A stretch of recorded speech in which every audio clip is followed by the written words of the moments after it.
Hey, it's the Boozy Quilter. So you've decided to join Legit Kits with their block of the month.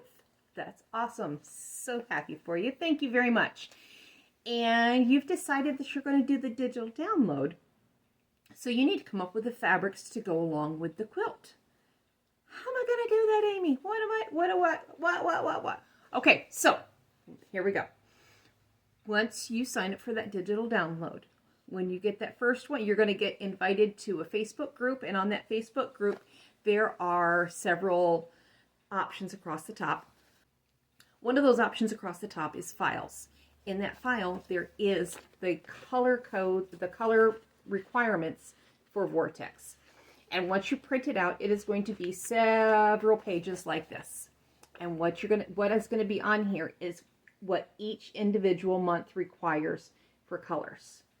So you're going to look at this and go, oh my God, how many colors are in this thing, Amy? 74. A lot of the colors are repeated. Like you will use cactus in month 1, month 2, month 3, and I think one other month somewhere further along. So there are a few that you're only going to use once, but there are several that you're going to use multiple times. So now, Amy, how am I going to figure out what fabrics to assign to each color? So what I'm going to tell you to do is take this, cut it up. You're going to put that individual color. I'm putting it on a note card so that I can try to keep everything together. And on here, this is approximately the color, if you're going to stay with the same color palette. What the color name, the fabric color is, or the code, the Kona color, the Kona code if you decide that you just want to order the Kona colors, and then approximately how much of it you're going to need. And then I wrote on up here in bigger QR. This one's QR.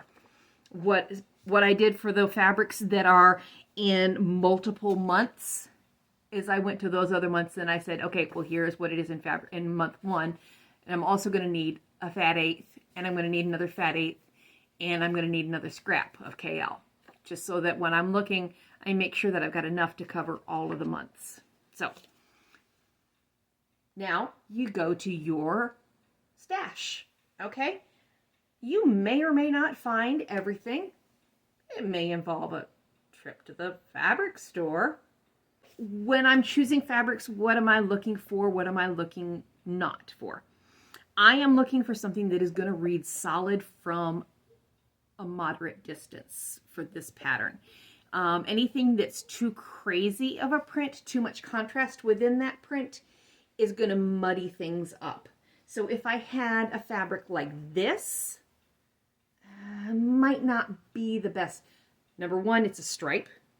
Number 2, there's a lot of contrast in it.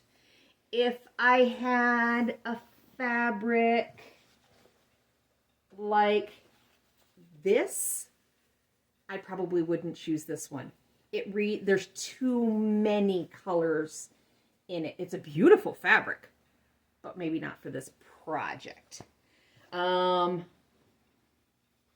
one would be acceptable because from a distance, it reads solid.